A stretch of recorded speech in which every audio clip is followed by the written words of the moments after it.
Production funding for Ruckus has been provided by gifts from Dave and Jamie Cummings, the Hartwig family, Barbara and Peter Gattermeyer, the Courtney S. Turner Charitable Trust, John H. Mize and Bank of America N.A. co-trustees, and by viewers like you.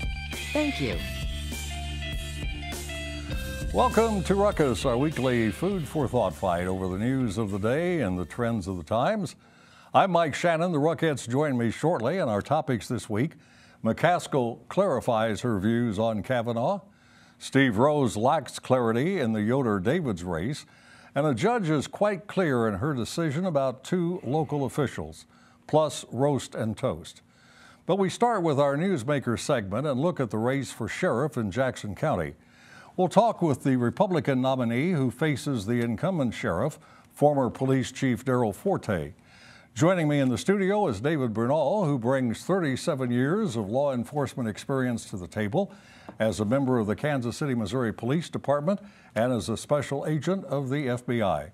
Mr. Bernal, welcome to Ruckus. Thank you very much for coming in and joining us. Thank you, Mike, for inviting me. Got to ask you this question, as you surmised, why do you want this job?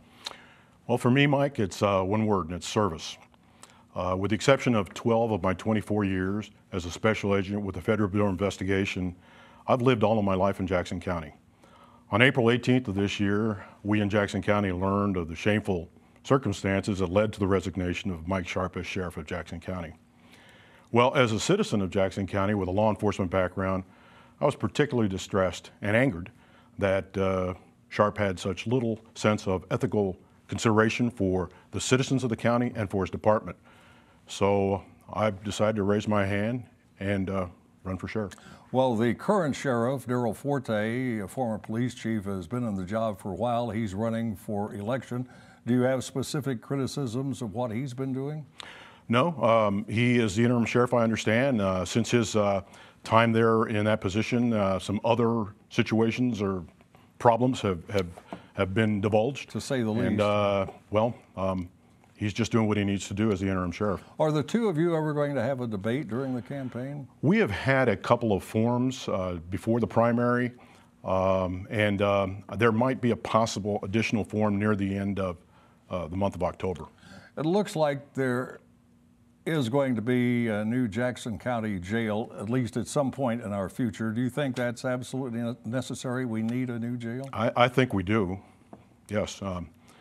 The grand jury report of this past May about the Jackson County Jail was pretty distressing. There's so many issues there that need to be addressed, and well, I do believe we need a new jail. I think the Kansas City Star editorial page is critical of the legislature for, I believe, going ahead and voting on a property tax increase to start funding a new jail. The Star believes that this question ought to be put to the public. Do you agree with the Star, or do you think the legislature is carrying on in the proper manner? No, I agree with the Star. I think that decision should be left up to the voters. Do you think voters would say, yes, no question, we need a new jail? I would think with a lot more information that's provided to them, that needs to be provided to them about the situation as it is at the jail, they would likely vote for the change. You're running as a Republican in a county that is almost exclusively Democratic. We do from time to time see Republicans win local elections, but not very often. Do you think you have a very good chance? Well, I hope so, Mike. I know there's not been a Republican sheriff in Jackson County since 1924, and I would like to be the next one. Well, given your background as a special agent of the FBI, do you have any sense of what's ahead for Jackson County government? We know there's a federal investigation going on, at least two fronts. Do you have any sense, just based on your experience, about what we might expect?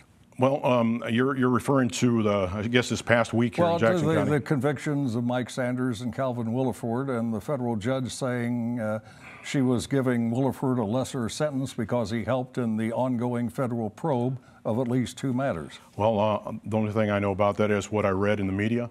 I don't know any additional information regarding that, but yes, it's pretty distressing, disturbing for the citizens of the county. What would be your primary goal as the Jackson County Sheriff?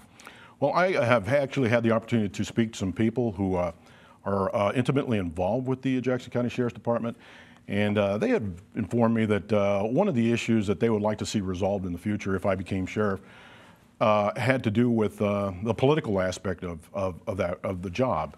I would do everything I need to do away with favoritism and the bias, I guess, that some of these people are explaining is, in their opinion, there. And apparently the jail would be under your jurisdiction, the sheriff's jurisdiction, if the voters approve a charter amendment giving control of the jail to the sheriff. Well, I understand that that is a proposal, and if that's the case, I will certainly do everything I need to do to fulfill that obligation. And you would welcome that?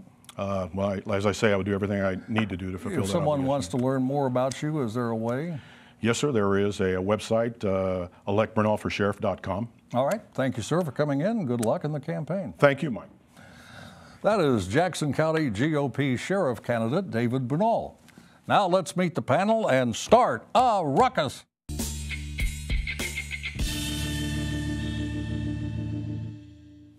Michelle Watley is president of the GRIO Group, a public affairs consulting company.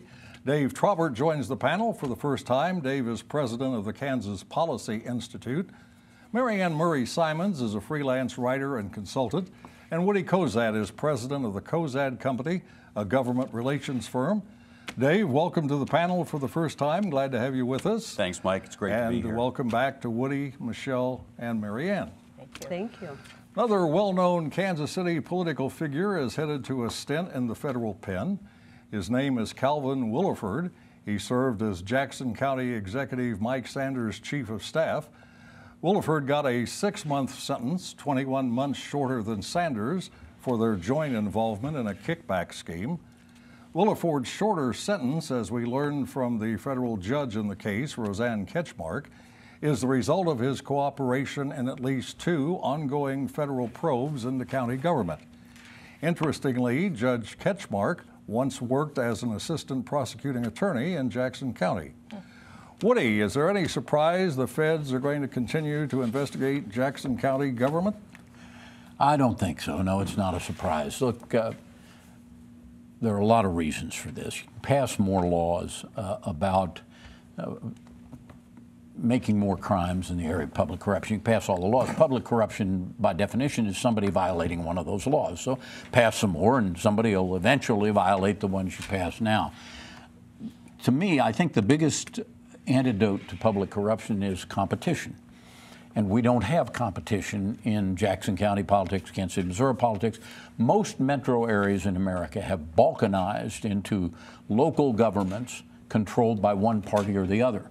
So you don't have any real competition. Then you have some form of civil service, so that even when you do elect a new person to office as the executive of the legislature, all the people sitting in the offices in City Hall or the county courthouse remain the same. Patronage is actually, to a certain degree, a protection against the kind of long-term power that breeds corruption. So the usual thing is, oh, we're going to pass a bill.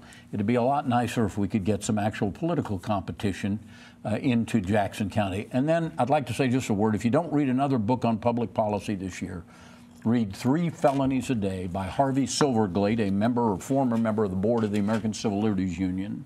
And it's about, in part, the public corruption unit of your federal government that it'll keep you awake at night. Please read it. Now on to our next topic. This lobbying contract that has been talked about now in the federal investigation between the Polsinelli law firm and Jackson County. What's that all about, Marianne? Do you know? I don't know. Obviously, a lot of information is coming to light. We've seen some information in the Star that's come forward. It's concerning that some of this would have been done out of the public venue, and we need to get to the bottom of what's happening. And the law firm, we should clarify, says it is cooperating in the federal investigation. Another federal investigation, I think, Dave, deals with County Executive Frank White. Failure to pay income tax, at least in the amount of $46,000 for the last several years, and maybe well over $100,000 past several years. Yeah, it's astounding what goes on unreported, and we need to get to the bottom of some of these things. It's no wonder that the public has lost a lot of trust in government in general, regardless of party. And Michelle, Jackson County voters This November, we'll have 7 different questions about county government to vote on, 7 charter changes, term limits, jail management, various authorities, pay raises, term limits, as I mentioned. Do you think what's going on with this investigation will cause voters to be more interested, more involved with this? I say yes and no. I think those that are paying attention, will be swayed by the convictions that were just recently released. But if you look at the ballot and the average voter, I mean, your average voter is going to have to go through voting for their senator, their state legislator, their county legislature, for, constitutional amendments, including clean and a marijuana initiative, 3 propositions before they even get to the 7 questions. And then we'll have another question about a library text afterwards. I wonder if voters will even go all the way. What do you think, Mary Ann? Do you think voters may be engaged by all this controversy involving Sanders and Williford and continuing federal investigations, to looking more closely at these charter changes? I think a lot of people feel disenfranchised, and so it keeps them away. I agree with Michelle that those who are engaged in the conversation are going to want to go out and have their voice heard. But I think a lot of other people go, this is so far from me, and I'm so sickened by what I'm seeing. I'm not even going to waste my time by going to vote, and that's unfortunate. Woody, when we talk about Jackson County, it's often about the jail. And now the legislature has approved a modest property tax increase to pay for a new jail. The Star editorial board is upset, saying we need a public vote. They only want a public vote when it's a jail. What do you think we need a vote? And obviously, I assume you agree a new jail is mandatory. Mike Sanders told me in his first term that they were going to have a new jail, but that was for a second term. Well, it's a long time since. We've needed a new jail in Jackson County for a long, long time. And if this were a trolley, the Star wouldn't be grousing. All right, we're going to move ahead. Or a streetcar, you mean? Yeah. Yeah, right. Missouri U.S. Senator McCaskill is clarifying her views about the pending nomination of Judge Brett Kavanaugh to the U.S. Supreme Court.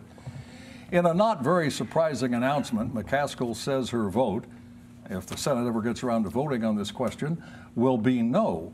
It's not because of the much discussed allegation of sexual assault when Kavanaugh was 17. Rather, it's his judicial history on what McCaskill calls dark money, contributions to nonprofit organizations for use in political campaigns. Donor's name is not required to be disclosed, hence the public said to be in the dark. McCaskill is running for a 3rd term, facing Missouri Attorney General, Republican Josh Hawley, who got a big boost from a President Trump rally on his behalf last week in Springfield. The Real Clear Politics website calls the race a toss-up.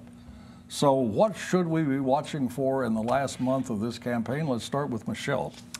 Yeah, the race at this point is in the last stretch of the campaign, and so I think a lot of what happens over the next month and maybe week definitely depends on this Kavanaugh hearing, whether they decide to appoint him or not will definitely give the McCaskill campaign either some momentum or prove to be another setback. But what you'll see from McCaskill is her ripping and running across the state, trying to thread the needle, so to speak, to reach out to those independent and moderate Republicans who she feels may vote for her, while trying to galvanize the base to come out on a Tuesday to come and vote and cast a ballot for Senator McCaskill. Briefly, Dave, what would you say are some of Josh Hawley's strengths in this campaign?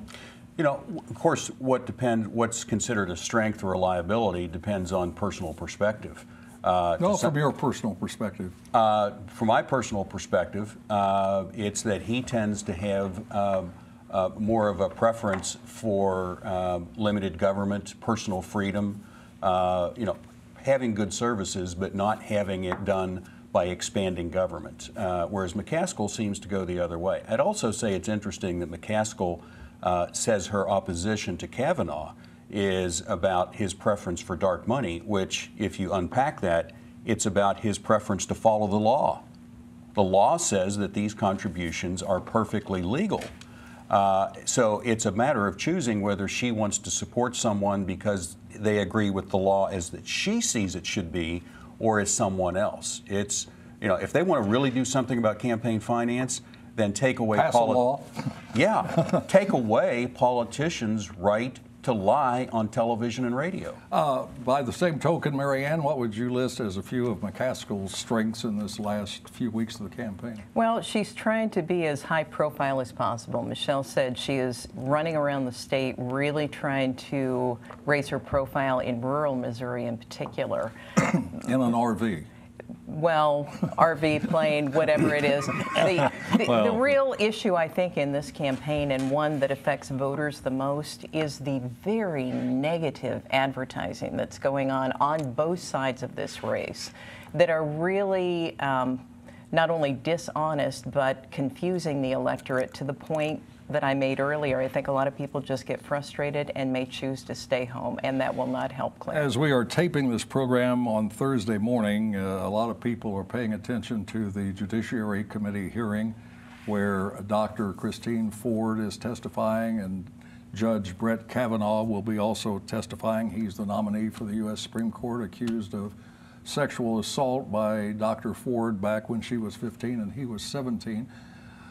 What is the impact, do you think, Woody, of this type of hearing? What's it going to have on future major nominations? Well, this is an outgrowth of Bork and Clarence Thomas. Yeah. So the impact has already arrived. This is all the result, not the cause. And if it works, it will certainly lead to more. But Clarence Thomas didn't work. The high-tech lynching didn't get him lynched. He got onto the Supreme Court.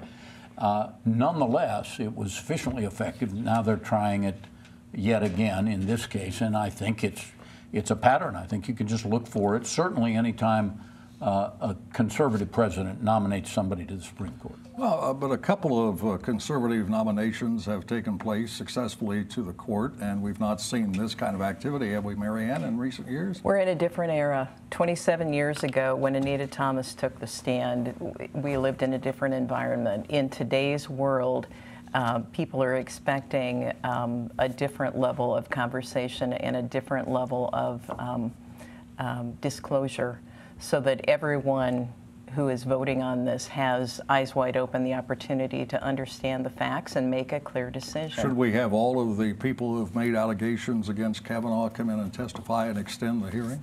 I do think that we should do that. I absolutely do. Need an FBI investigation as requested by the Democrats? I think whatever it takes to get to the bottom of it. If we're going to elect a lifetime appointment to the Supreme Court, these allegations need to be investigated to the extent so that we are sure that we're electing or nominating a justice that is, clear of such egregious allegations. If anybody on that side wanted them investigated, they'd have brought them earlier so they could be investigated. That isn't the point of any of it. As I mentioned, this is going on as we tape the program. We're just talking based on our views before seeing any of the testimony. We may all feel differently later tonight or next week.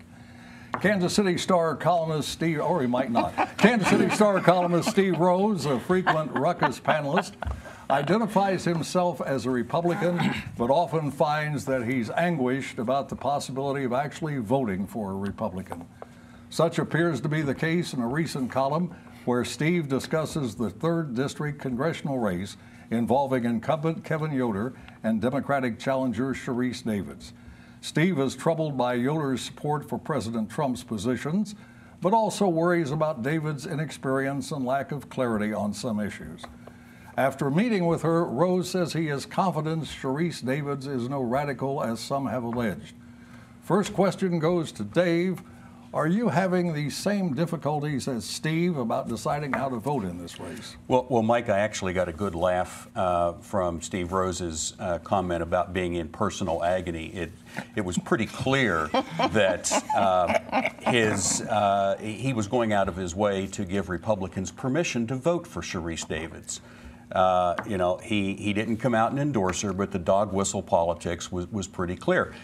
For example, he calls her call to abolish ICE a flub. I mean, a flub is something that you use for when you're trying to make excuses for someone. If a conservative made a flub of that nature, it would have been called something entirely different. Now, he says she's a political novice and that her positions on many issues are still gestating. Chevy Chase calls that not ready for prime time. And it would, Rose would excoriate, and rightfully so. He would excoriate someone, a conservative, whose positions weren't thought out. And so why would a Republican, as Steve Rose calls himself, do this? Well, it's because the labels haven't meant anything for an awfully long time. Marianne, you're a 3rd District resident. Are you having the same agony as Steve is experiencing in deciding how to vote? And don't necessarily tell us how you're going to vote, but are you having these problems? I am not. Who are you going to vote for? Oh. I'm not going to talk about that, but I will talk about is, again, the advertising that I think has been so negative around this campaign. People are really confused about what Sharice Davids believes, and they're confused about what Kevin Yoder has done while he's been in Congress. I think it's a disservice to the electorate, but the New York Times is telling us, based on polling, she is leading 51 to 43% at this point. She is obviously resonating with those who are wanting a change in office, and I think that momentum may carry her successfully through in November. Woody, Steve said that Ms. Davids insisted that some of her interview with him be off the record. Is that surprising? Well, you shouldn't do it if you're a journalist, so you shouldn't be agreeing to it. Look, an inadvertent flub is another way of saying a politician slipped up and told you what they really thought. When they flub, when you talk inadvertently, what you reveal about yourself is what you really think, which in polite company you might not normally say, but you let it out. So she told us something about herself. She is, in fact, an extreme leftist. Then she told us something else about herself when she flipped and said she didn't mean it. She told us that not only is she an extreme leftist, she's one who's willing to switch her positions formally, publicly, in order to get into office. So she's an ambitious extreme leftist. That's what she has shown us about herself by the way she's spoken and what she said. And Steve shouldn't be confused about that. Look, the Democrats are nailing their flag to the mast. You don't like Trump, you want to vote against Trump, that's okay, but you have to vote for socialism, because that's the alternative the Democrats are giving you. Those are your options. There aren't any other on the ballot. Davids has faced a lot of controversy over her ICE remark. There was a tape played on commercials saying, I do, or I will, or whatever, support cutting off the funding. She said she didn't really say that. She certainly didn't really mean that. Are you convinced by her sincerity? I am. I think at the end of the day, she's new to this, and regardless, anybody that was going to not vote for her because of her ICE comments, they were not going to vote for her anyway, right? Her base is behind her. The polling numbers show that. And I think that for a veteran like Yoder to be facing a challenge from a novice, as is put in the article, like Sharice Davids, is really telling about the political landscape and times that we're in. So I think that's what we need to be paying attention to. And if I were Yoder, that's what I would be looking at. Quick final question, Dave. Should novices be running for the U.S. House? There's nothing wrong with novices running, but they should have their positions staked out and very clearly. And she has, as Woody said, she's pretty clearly indicated her willingness to change her position to whatever she thinks people want to hear. For example, she says she's opposed to the tax cuts because she said it's creating tremendous debt on future generations. But then if you go look at what she wants to propose, it's all about new programs, more tax cuts for other people, subsidies, giveaways to renewable energy. So she's fine with saddling future generations with more debt as long as it's for the causes she supports. Got to jump ahead and going to go to the soapbox for Roast and Toast, where the Ruckettes have 30 seconds each to elevate, obviate, or bloviate. And we start with Michelle. I want to give a toast to the almost 30 organizations across both Kansas and Missouri who've come together to put together the Heartland Legislative Forum. They have invited congressional candidates and state-level candidates to come out and talk to voters about the issues and platforms that they stand for. October 6th at Colonial Presbyterian Baptist Church, Greater Kansas City Links, Jackson County Links, Shirley's Kitchen Cabinet, the Urban League, Black Healthcare Coalition have all come together to put together this forum. So I'm excited to see that. If you need more information, contact or look at the website, heartlandlegislativeforum.com. Woody. In the Old South, when a white woman said she'd been raped by a black man, The white men in town said, well, that woman cannot be victimized again. She can't be made to testify to this shameful stuff in court and go through it all again. And there's one way to see to it that she is believed as she deserves to be believed. We're going to go down to the jailhouse and drag that man out and hang him from a tree. And they did. We hear exactly the same excuse today from the hashtag #MeToo movement. The woman has a right to be believed. She shouldn't be victimized twice. And so they are back to lynching. All right, Dave. A toast to the Overland Park Chamber of Commerce. They are trying to put together a forum for candidates for governor and Congress. The Johnson County Public Policy Council had to cancel their forum because Sharice Davids and Laura Kelly wouldn't cooperate and wouldn't show.